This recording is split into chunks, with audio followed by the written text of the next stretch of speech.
할렐루야. 오늘도 새벽을 열어주신 하나님께 찬양됩시다. 예수는 나의 힘이요. 93년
어제 거룩한 성인을 맞이해서 많은 은혜를 받으시고 이제 이번 주도 힘차게 예수님과 동행하는 삶이 되기를 주의 이름으로 축원합니다.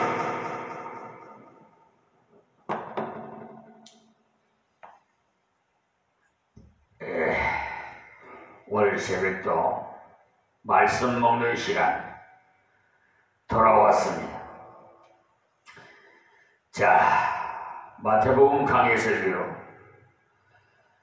19장 13절부터 22절 말씀까지는 어린아이와 부자 청년의 그 면담을 통한 교훈을 주시는 말씀입니다.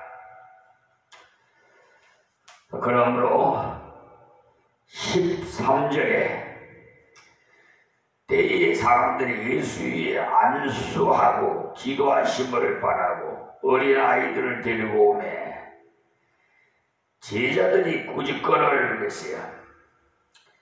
그때 제자들이지만은 지금 우리와 비슷했어요.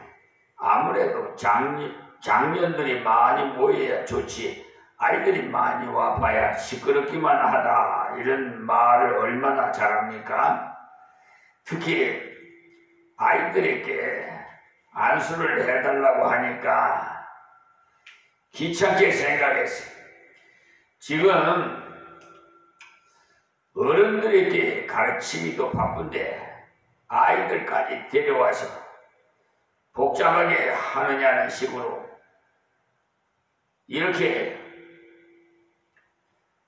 안일하게 생각했던 모양이에요. 어른예배 시간은 귀하고 어린이예배 시간은 대단 찾는 것으로 여기듯이 말이에요. 그런데 제가 수차례 말씀을 드립니다만 예배의 삶을 살려면은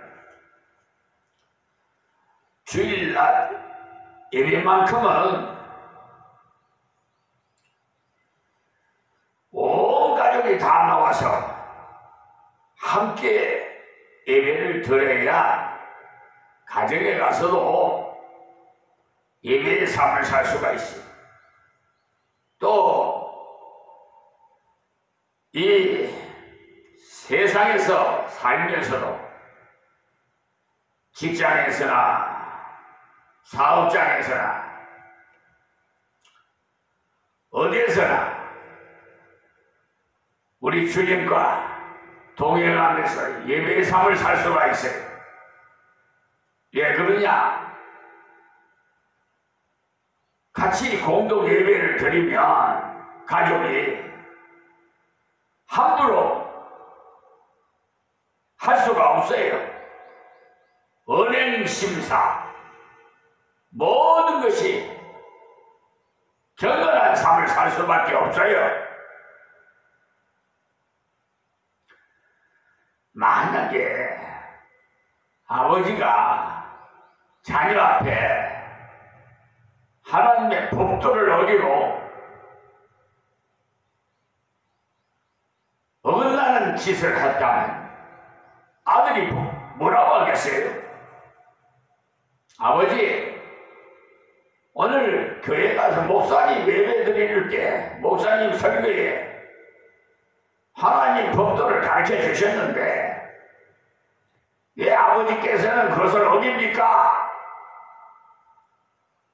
이렇게 질문하면 아버지가 뭐라고 말할 수가 있겠어요? 한부무원이죠. 그렇죠? 유언.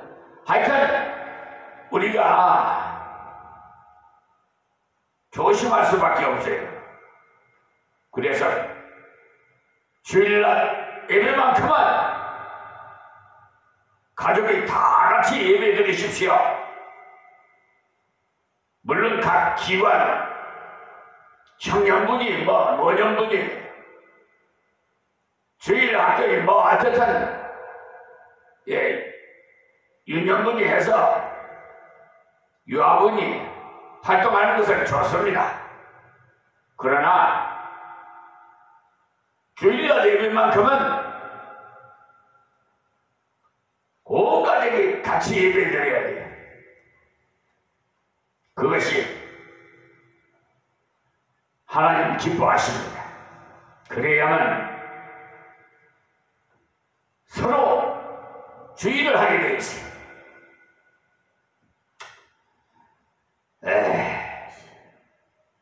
14절 말씀입니다. 예수께서 가라사대 어린아이들을 용납하고 내게 오는 것을 금하지 말라. 천국이 이런 자의 것이니라 하시고, 그러니까 주님은 18장에서도 돌이켜 어린아이들과 같이 되지 아니하는 결단코 천국에 들어가지 못하리라고 하셨죠.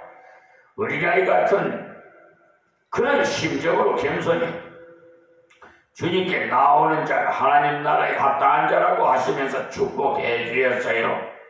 자, 15절 말씀이에요. 저희 위에 안수하시고 거기서 떠나십니다. 사람들은 작은 것을 무시하고 경향이 있습니다. 무시하는 경향이 있지요. 여러분 가슴에 길리지 않습니까? 그리스도는 어린아이라도 하나님 앞에서는 다 같은 한 영혼임을 일깨우시고 단순하게 주께로 나오는 자를 배척하지 않으시고 축복하셨어요. 여기 축복이라는 단어에도 축복도요. 우리 목사님들도 간혹 가다가 제가 극동방송을 한번 듣든지 TV CBS TV를 한 번씩 봐요. 보면은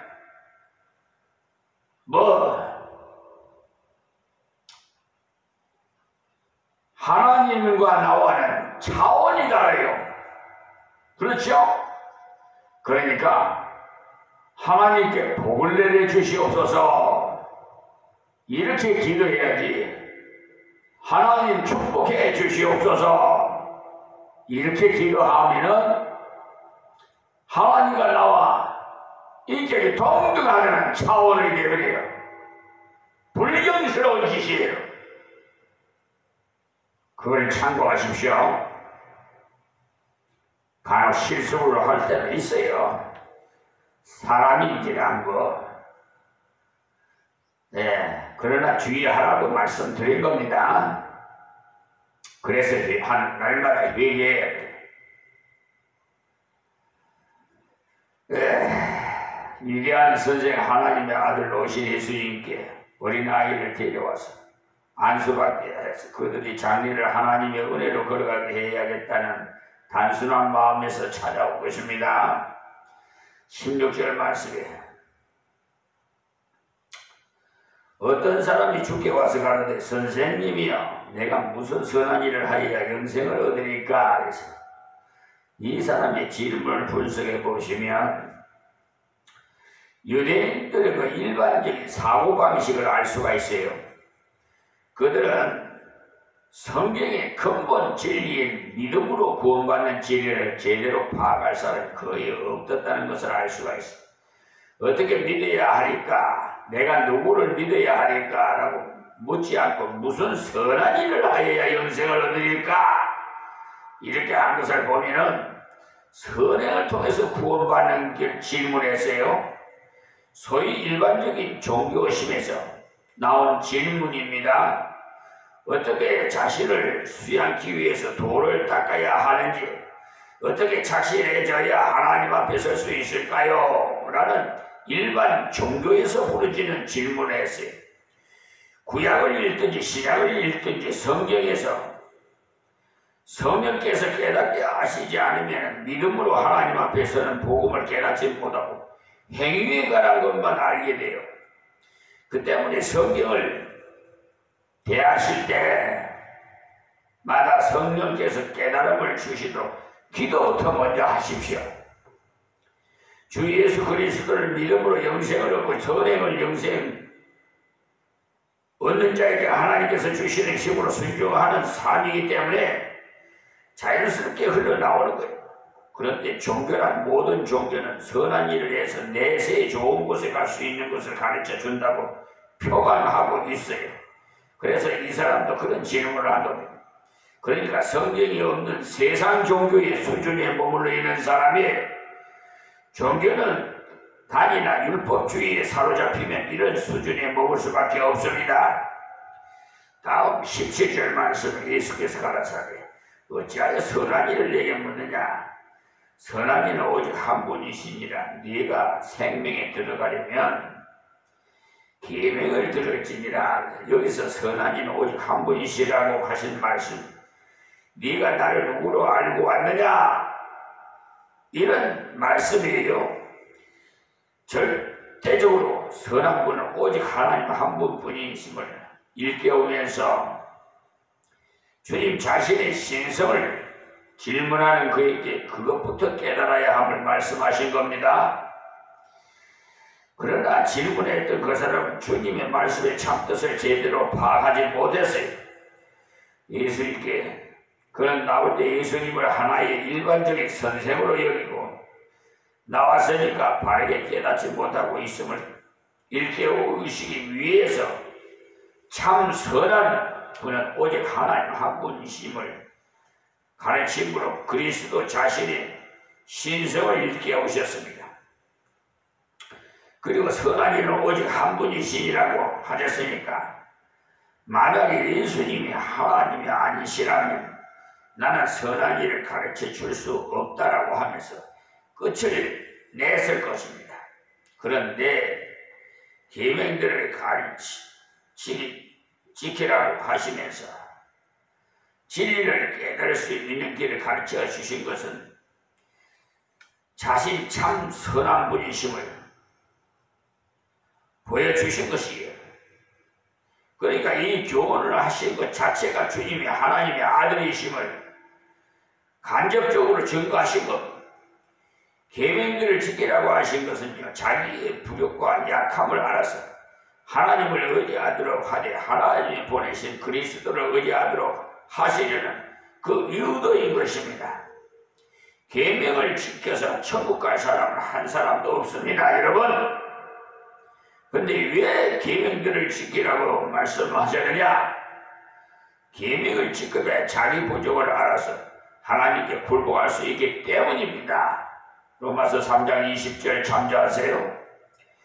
이 사람이 부모를 공경하는 것, 이웃을 사랑하는 것을 했다는 말은 껍데기로 용먹지 않을 정도로 순종했다면 그런 말인데 그 정도는 아무것도 아니라는 말씀이에요. 율법의 순종으로 하나님 앞에 서려면 날 때부터 죽을 때까지 한 번도 율법을 어기지 않아야 합니다. 여러분 그럴 수 있어요? 이 세상 법도요 여러분 다 지킬 수 있어요? 한 번이라도 위반한 일이 없어요? 그러면 탈락이에요. 천국 가는 것. 야고보서 2장 10절을 참조해 보시면 더 깨달음을 주실 겁니다. 자, 그 다음에 18절에 가로되 너는 계명이 오니까 어느 계명이 오니까 예수께서 가르치되 살인하지 말라, 간음하지 말라, 도적질 하지 말라, 거짓 증거하지 말라. 그리고 19절에 네 부모를 공경하라, 네 이웃을 네 몸과 같이 하신 것이니라 그랬어요. 이 계명 앞부분이 하나님께 대한 계명은 말씀도 하지 않았어요. 이 사람에게는 사랑과 관계되는 계명만 말씀했어요. 예수님께서 자기를 바르게 섬기는 것을 말씀하실 때도 지극히 작은 자에게 한 것이 곧 내게 한 것이라고 유도하신 것을 보면 보이지 않는 하나님과의 관계를 보기 전에 보이는 사람과의 관계를 보면 하나님과의 관계를 저절로 점검할 수가 있다는 것입니다. 마태복음 25장 40절 45절 보십시오. 그러니까 그 형제를 사랑하지 않는 자는 보지 못하는 바 하나님을 사랑할 수 없다는 말씀도 같은 의미의 말씀이에요. 요일서 4장 20절 말씀도요. 참고하시고 하나님을 정말 사랑한다면 하나님이 사랑하라고 계명하신 형제를 사랑하는 것이 당연한 것이라는 거예요. 예수님께서 이 사람에게 십계명의 후반부의 계명을 말씀하신 것은 이것을 순종하지 않는 사람이면 앞에 계명은 말할 것도 없다는 거예요. 눈에 보이는 것도 제대로 섬기지 못한 것이 보이지 않는 하나님 어떻게 섬기겠어요? 하나님 나라에 이르려면 말씀의 순종을 통해서 자기 부족을 깨닫고 전적으로 주께 신뢰하는 자가 되어야 함으로써 1차적으로 계명의 순종을 명하셨어요. 순종을 명령하신 자체가 우리의 부족을 깨닫도록 하기 위한 것입니다. 어제 낮 주일 예배도 주의 계명을 순종하라고 말씀을 준비했습니다. 유튜브 방송에 올라간 것을 찾아서 시청해 보시기 바랍니다. 다음 20절에요. 그 청년이 가로되 이 모든 것을 내가 지키었사오니 아직도 무엇이 부족하니까? 이 청년의 말을 들어볼 때 알 수 있는 것은 그는 자기 나름대로 계명을 계속 실천하고 있었다는, 사람들이 봤을 때는 착실한 종교적인 사람이었습니다만 그의 마음에는 평안이 없어서 내세 천국에 이를 수 있다는 확신이 없었다는 것을 알 수가 있어요. 종교적인 열심은 아무리 완벽한 것 같아도 평안도 확신도 없습니다. 하나님의 말씀을 참으로 순종해서 본 자들은 자기 무능을 깨달았으나 비상적으로 사람의 표준으로 다른 인생들과 비교하는 자들은 자기 의를 주장하게 돼요. 이 사람이 왜 내가 지키었습니다 라고 자신에게 말할 수 있었느냐 하면 다른 사람들과 비교했을 때 자기는 모범이라는 것입니다. 그는 자신이 부모님께 공손했으면 이웃에게도 포악하게 한 적이 없고 그런 식으로 생각했어요. 그러나 상대적으로 생각했기 때문에 자기가 다른 사람들보다는 훌륭하다고 여겼기 때문에 하나님께 자기를 맡길 수 없었어요. 자기가 그러니까 하나님이라는 하나님 위에서 군림하는 자예요. 이런 분들이 많아요. 평신도뿐만 아니라 저 원로 목사님 뭐 유명한 강사들이 뭐 대교회 목사들이라도 이런 분들이 많다고요.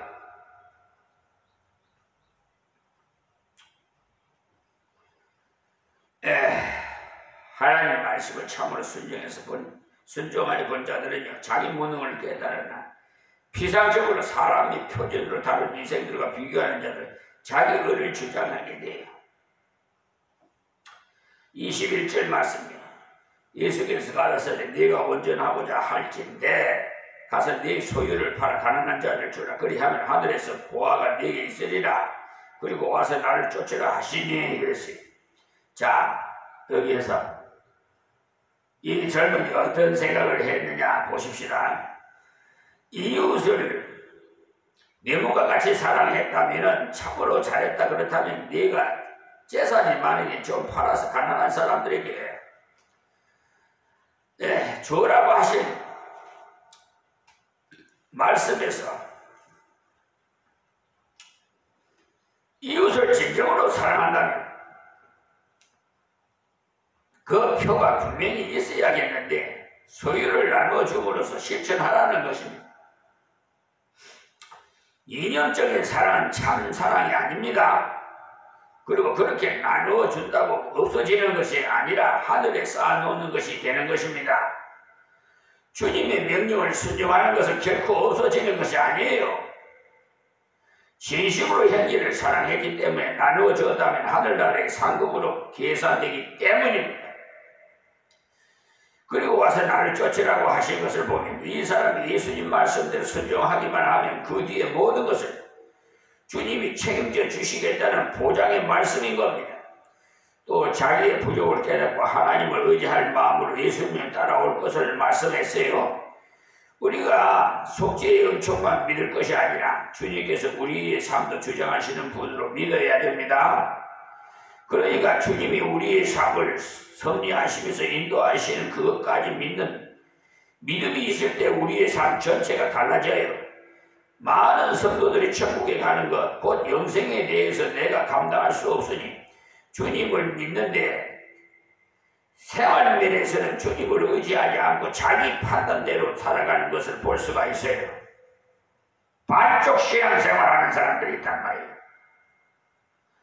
22절 그 청년이 재물을 많음으로 이 말씀을 듣고 근심하여 가니라. 보십시오.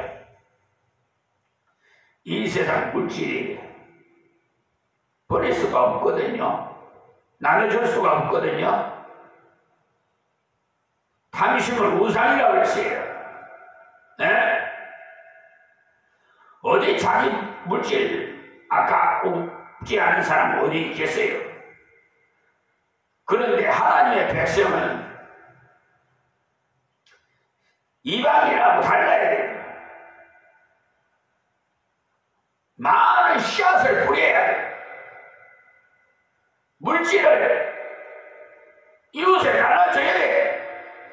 그래서 교회에서 예배드리는 헌금도 교회 재정 외에는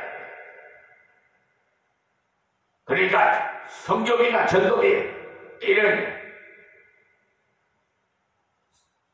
이렇게 그쪽에 대해서 좀 들어가는 경기 외에는 다 좀 이방인에게도 좀 나눠 주십시오. 선교 차원에서, 전도 차원에서 씨를 뿌리면은 다 돌아오게 돼 있어요.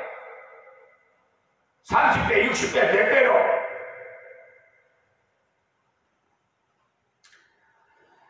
주님의 요구가 너무나 심하시다. 그 청년은 그렇게 생각해. 꼭 그래야 천국 가는가? 이렇게 생각하면서 집으로 가버렸어요. 왜 그러겠어요? 여러분 판단하세요. 물론 재물을 나눠준다고 천국 가는 것은 아닙니다만, 그러나 하나님을 믿음으로 재물을 팔아서 현재의 어려움을 주는 것은 하나님께서 원하시는 것이기 때문에, 그리고 그것을 참 믿음의 증거이기 때문에, 아브라함이 왜 믿음의 조상이라고 부릅니까? 벳세에 얻은 아들 이삭을 하나님께서 모리아산에 가서 번제를 드리라 했을 때 자기 부인 아내인 사라에게 언론이나 했습니까? 어떻게 보면은 여러분들 생각마다 각각 다를 수가 있겠습니다만, 부인과 아마 언론했다면 당신 정신이 좀 이상해지지 않았어요? 했을 거야 아마. 눈에 너도 아깝지 않는 자식을 어떻게 번제로 드린단 말인가? 그렇지 않겠어요? 우리 이치적으로 생각해봐요. 논리적으로나. 그런데 하나님께서는요, 감당할 수 있는 그런 것을 명하십니다. 그래서 여호와 이레 하나님 다 준비해 놓고 그래요. 하나님께서 우리를 믿음을 청량해 보시기 위해서, 너가 정말 나를 사랑하는지, 사랑하면 사랑하는 사람 말을 들어줘야죠. 그렇죠? 여러분 부인 사랑하면 부인이 말하는 거 들어줘야 돼요. 남편도 부인도 남편 말을 주같이 섬기고 알고 잘 섬겨야 돼요. 요즘 나의 엉망이야. 그냥 이 부부관계가 아주 그냥 여성 상위 시대가 돼가지고 남편을 오히려 종으로 부리는 가정이 있어요. 그러면 안 됩니다. 여러분이 이 세상을 살아봐야 얼마나 살겠습니까? 내세를 한번 생각해 봐야죠. 내세는 영원 세계예요. 여기는 나그네 생활이에요. 잠깐 고작 해야 100살 전후해서 그것도 장수해야 그렇게 살아요.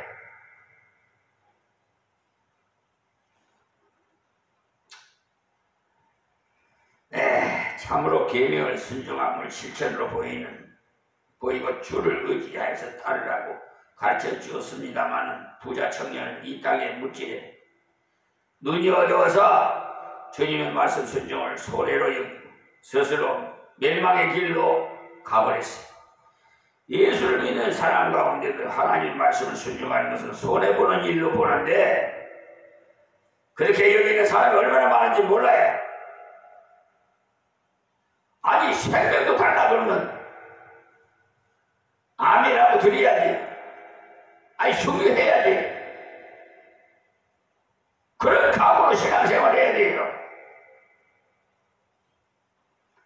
생명이 얼마나 귀합니까?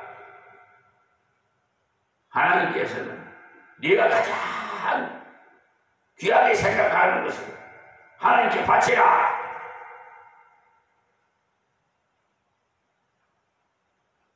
그러시면 여러분 순교할 각오를 해야 돼요.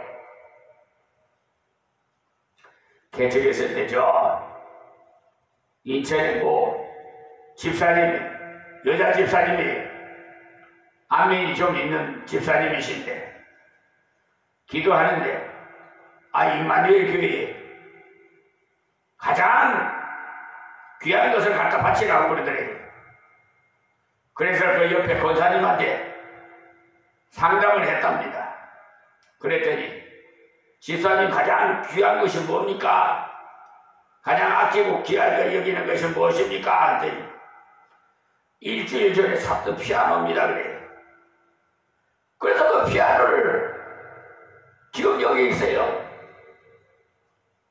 피아노를 임마누엘 교회에 선물로 바쳤어요. 그 집사님 하늘에 상금이 쌓여있어요. 이 세상에 살면서도 하나님께서는 그에 상응하는 보응이 있을 거예요. 다 보상이 있다 이 말입니다. 그러므로 우리는 삶이 즐거움이 아니라 짐이 되게 하는 그런 생활을 하면 안 돼요. 예를 들어서 그렇게 된 이유가 가르치는 사람이 잘못도 있는데 성경의 원리대로 받은 은혜를 감사해서 믿음으로 자원해서 드릴 것을 가르치지 않고 강제로 헌금을 많이 하기 위해서 협박을 하는 것 같은 식으로 가르치는 사람도 간혹 있어요. 그러므로 드리는 삶이 즐거움이 아니라 짐이 되어야 하는 것입니다. 그렇게 해서 하나님이 원하시는 드리는 삶에 대한 교훈이 바르게 전달되지 못하고 오히려 바른 순종을 못하도록 하는 경우가 허다해요. 이 싹군 같은 목자들 말이에요. 목사들 말이에요. 회개해야 돼. 돈밖에 모르는 목사들 말이에요. 그러나 주의 교훈은 모두가 영적인 면에서 생활 면에서 순종하면 다 유익을 주기 위해서 주신 거예요. 그렇기 때문에 주의 말씀을 순종했기 때문에 실패하는 경우는 결코 있을 수 없어요.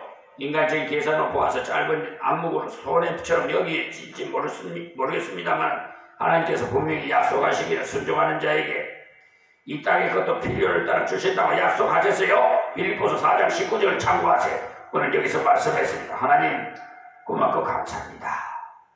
오늘도 이 비천하고 부족한 미만의 종이 하나님의 말씀을 대언해서 생명의 말씀만 저희들의 마음에 깊이 새기게 하여 주시옵시고 잘못된 말씀은 다 지워지게 하옵소서. 우리 동포인 이북 동포들을 불쌍히 여기시고 김정은을 변화시켜 주시고 악한 마귀 사탄들을 물리쳐 주시고 예수 앞에 나와 다 회개하고 하나님의 은혜 가운데 평화 통일이 이루어지게 하여 세계에서 가장 복된 나라 하나님이 함께하는 나라가 되게 하여 주시옵소서. 예수님의 이름으로 기도합니다. 아멘.